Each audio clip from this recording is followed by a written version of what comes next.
Hello students, welcome back to my channel. Today we will study about the sexual reproduction in animals. As you know already, sexual reproduction takes place in the animals in case of higher organisms. This sexual reproduction, it involves two units, the male and the female. The male produces the sperms, that is the male reproductive unit. Female produces the egg, ova, ovum. In case of the humans, ovums are formed. They are produced. Sperm and ova fertilize. After fertilization, zygote is formed. Now this zygote results in the formation of embryo. Embryo develops into the newborn baby, right? Now the fusion of male and female gamete, that is called fertilization, right? It is called fertilization. Now this fertilization, it is of two types, external fertilization and internal fertilization. External fertilization means the fertilization which takes place outside the body. Now this external fertilization takes place in case of aquatic animals or in amphibians, that is your Pisces and amphibian. The rest three classes, that is your aves, reptiles and mammals. In all these three, the internal fertilization occur. Internal fertilization means fertilization takes place inside the female body. That is what called internal fertilization. Fertilisation दो तरह का होता है, external fertilisation और internal. देखिए sexual reproduction के लिए दो एनिमल्स, मेल और फीमेल. मेल स्पर्म्स प्रोड्यूस करते हैं, female eggs, ova, ovum. Ova plural, ovum singular, sperm singular, sperms plural, right. ये प्रोड्यूस होते हैं. एग और sperm, ovum and sperm fuses, ये फ्यूज करके जाइगोट बनाते हैं. जाइगोट से एम्ब्रियो बनता है. एम्ब्रियो से डिफरेंट एम्ब्रियोनिक स्टेजेस के डेवलपमेंट, उससे न्यू ऑर्गेनिज्म डेवलप होता है. ना ये फर्टिलाइजेशन अंदर भी हो सकता है, बॉडी के बाहर भी. जो बॉडी के बाहर होता है, जैसे फिशेस में और एम्फीबियंस में, पाइसेस एंड एम्फीबियंस, इन दो ग्रुप्स में फर्टिलाइजेशन वाटर में होता है और बॉडी के बाहर होता है. Female Lay's the eggs, soon sperm, female eggs ले करती है, उसके बाद मेल जो है स्पर्म्स उसके ऊपर डिस्ट्रीब्यूट करता है. वो जेली लाइक सब्सटेंस में एक्यूमुलेटेड होते हैं, इसलिए एग्स इधर उधर नहीं जाते हैं. वैसे ही वो फ्लोट करते हैं, फ्लोट करते हुए जेली लाइक सब्सटेंस में भी स्पर्म और एग फर्टिलाइज कर जाते हैं. फर्टिलाइज करने से जाइगोट बनता है, जाइगोट से embryo, tadpole formation occurs, which is the aquatic in the habitat, and later further development occurs. आंतरिक फर्टिलाइजेशन, इंटरनल फर्टिलाइजेशन में क्या होता है? Here the fertilization takes place inside the female body. आज you see in case of reptiles, reptiles के group में होता है, बर्ड्स में होता है, मैमल्स में होता है. ये सारे ग्रुप में जो होते हैं वो इंटरनल फर्टिलाइजेशन होते हैं. And the process by which egg is released from the ovary, that is called the ovulation. In case of the humans, the fertilization, as you know already, male and female organisms are separate. While that due to the development of the hormones, after some time, secondary sexual characters develops in both of them. As in males, the voice becomes deeper, the pubic hairs becomes to grow, their body, the chest becomes to broaden, and the formation of sperm started. In case of female, in male, testosterone hormones are there that initiate to develop the secondary sexual characters and later the development of the sexual organism, sexual parts of their body. In case of female, estrogen hormones are there. As the girls, they reaches up to the age of the 10 to 13 years. Then what happens? The ovaries, the muscular portion, it becomes thicker, inner lining starts, all formation of eggs started. Menstrual flow, such as the commencement of the menstrual flow, where it begins, the stage is known as menarche. And at the age of 45 to 50, the menstrual cycle stops, that is known as menopause. That happens in case of the females, right? it happens? Menarche, beginning of the menstrual cycle. Menopause, stopping of the menstrual cycle, means after that the female cannot bear a child. That what happens in this case. Now we will study what are the various different male and female reproductive organs in case of humans as you have in your syllabus. First of all, the male reproductive organ. The male reproductive organ, that is the testes. Testes, this testes singular, and if you say testes means it is plural. This is plural, right? Plural. So first main testes. Testes lies outside the human body. Why it lies outside the human body? Because the formation of sperms needs 3 degree temperature, 2 to 3 degree temperature, less than normal body temperature for the formation of the cell. So they lies in the scrotal sac. The muscular pouch in which testes are lying, that muscular pouch is known as scrotal sac. This scrotal sac, the testes lies over there. The testes lies inside. Inside the testes, the simple structure is there. It goes the meiosis division. They had the epithelial cells and they go on dividing. Meiosis occurs, number of chromosomes becomes half of the parent cell and haploid gametes are formed.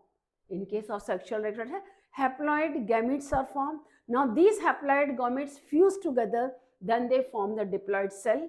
Then after fertilization, whatever the divisions occurs in the body, they are all mitotic division, not meiotic. Meiotic division takes place only in the reproductive part of the body and in the formation of gametes. In case of male, the sperms are formed, and in case of female, ova is formed, or the eggs or the ovas are formed. Only in that case, formation of gametes, only the meiosis occurs. Rest everywhere after fertilization, the division which takes place, it is only mitotic. Always remember, right? Now here testes, they lies in the scrotal sac. They lies outside the body because they require less the temperature, 2 to 3 degree less temperature than the normal body temperature, so that sperms are formed. When they goes on continuously dividing the cells, after dividing the cells, the sperms are formed. Then from here, a spermatic duct arises. Here, the epididymis. Epididymis, it's a small tube, highly coiled. Small tube, highly coiled, lies above the testis. Testis के ऊपर जो होती है ये epididymis लाई करते हैं. ये बाहर होते हैं क्योंकि इनका जो स्पर्म्स का फॉर्मेशन होता है नॉर्मल बॉडी टेम्परेचर से कम में होता है, इसलिए बॉडी के बाहर होते हैं. और जो स्पर्म में सिर्फ मियोसिस होता है, इसके अलावा बॉडी में मियोसिस कहीं भी कभी भी नहीं होता है.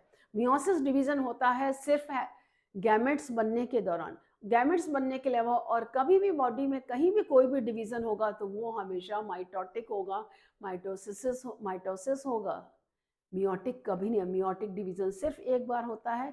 कब होता है? गैमेट फॉर्मेशन में, और वो भी reproductive part of the body में, उस पार्ट में जहाँ की गैमेट्स बनते हैं. In case of male, in के testis, in case of female, in the ovary, where the formation of the ova occurs.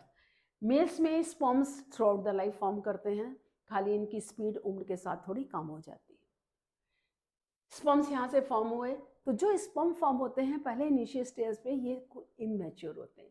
जैसे एपिडाइमस में लंबी ट्यूब में ये बढ़ते जाते हैं, ये जो होती है ये इसके ऊपर जो आपकी ट्यूब आती है, जैसे ये आपकी टेस्टिस, इसके ऊपर ये ऐसे हाईली कॉइल्ड स्ट्रक्चर होता है.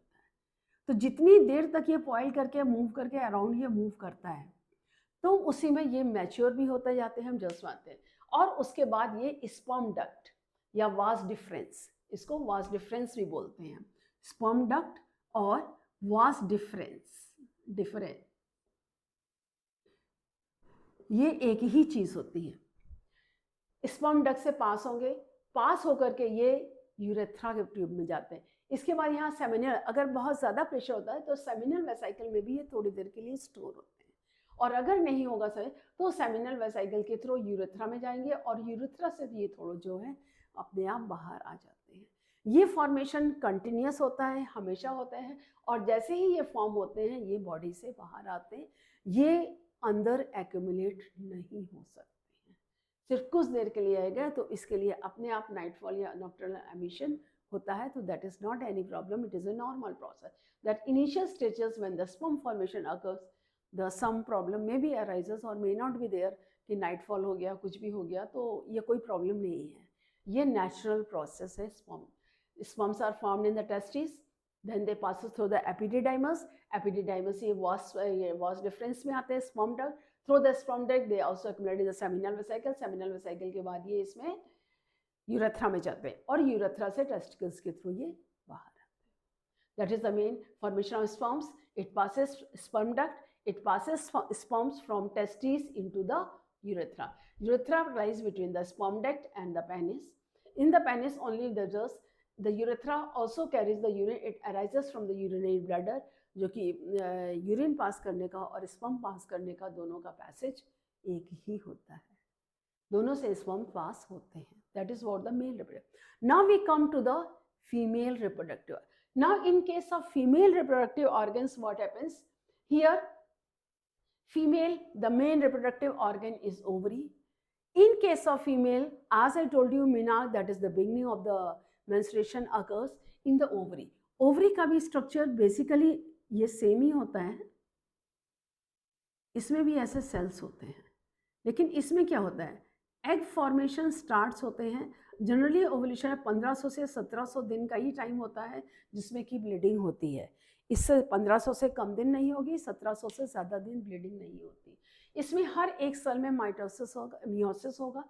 मियोसिस से एक डिवाइस से 4 सेल बनते हैं, और 4 सेल से 4 ओवम बने, और वो ओवम रिलीज होते हैं. मंथ के एक बार इस ओवरी से सेल रिलीज होता है, अगली बार इससे रिलीज होता है. स्पर्म डिवीजन बनाने के 14 दिन बाद जो ओवरी यहाँ से फिनिकुलस होता है, ये ऐसे इसमें इस तरह से ये ओवरी लाई होती है. ये ओवरी होती है, तो जैसे स्पर्म ये बनता है ओवम, ये इसमें अंदर जाता है, और यहाँ से फैलोपियन ट्यूब या ओविडक्ट जो होता है आपका, ये ओविडक्ट है, इसको फैलोपियन ट्यूब भी कहते हैं. ओविडक्ट और फैलोपियन ट्यूब,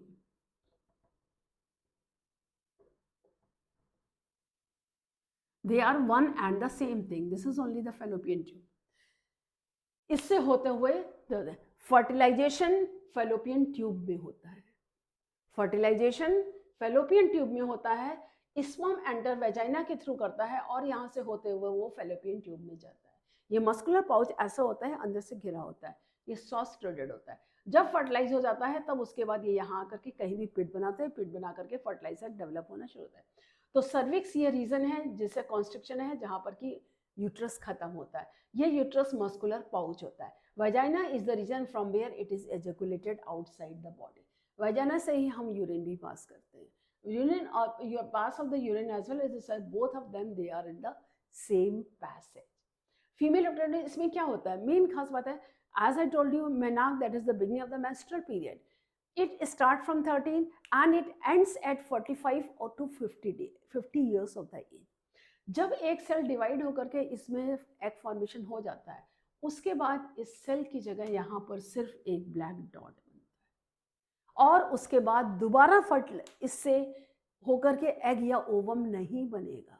इसीलिए 40-50 साल तक पूरे एग बन जाते हैं, उसके बाद एग का बनना बंद हो जाता है. जब ये एग ओवम का बनना बंद हो जाएगा तो मेनोपॉज हो जाता है. उससे ज़्यादा इसमें डिविजन्स नहीं हो सकते. तो जितनी ओवरी होगी, जितने उसमें सेल्स होंगे, उतने ही डिवीज़न होंगे. और इसीलिए कहते हैं जब कोई डेथ होती है, पोस्टमार्टम रिपोर्ट होती है, तो फीमेल की एज इन डार्क, जैसे डिवीज़न होते हैं हर सेल के बाद डार्क स्पॉट, इन डार्क स्पॉट्स को काउंट करने से फीमेल की एज पता लगाई जाती है कि इतने डार्क स्पॉट्स होगा, यानी कि 13 ईयर्स से menstruation, it is assumed that between 10 to 13 years the menstrual cycle started. और जितने डॉट होंगे उतने डॉट मतलब उतने टाइम तक इसको ओव्यूलेशन हो चुका है. 14th day at the formation ovulation occurs in the female's body. तो जैसे जैसे होंगे इसमें ब्लैक डॉट्स बनते जाएंगे सेल्स में, और जितने भी सेल्स होंगे उसमें डिवीजन होगा, और उसके बाद ओवम बनना बंद हो जाता है. इसके साथ साथ इसका जो सिक्रीशन होता है हार्मोन का ये भी है। इसीलिए मेनोपॉज के बाद हार्मोनल डिस्टर्बेंस चेंजेस बॉडी में आते हैं, या तो कोई बहुत दुबला हो जाता है या कोई बहुत वेट गेन करता है। क्यों? क्योंकि बॉडी हार्मोनल चेंजेस को बॉडी जल्दी बर्दाश्त नहीं कर पाती है। तो ये the uterus, ovary, formation of egg, oviduct और fallopian through which egg passes from the ovary to the uterus. Uterus में डेवलपमेंट ऑफ चाइल्ड होता है। जब डेवलपमेंट है तो सर्विक्स मसल जो कॉन्ट्रैक्ट और एक्सपैंड करती है so that it expel the child. तो इसको बर्थ कैनाल भी कहते हैं वेजाइना को। जो सर्विक्स होती है this also known as the birth canal and it also the passage for the sperms to move inside the uterus. I hope it is clear to you. Any doubt anywhere you can ask me in the comment box. Rest further I'll explain you in the next video.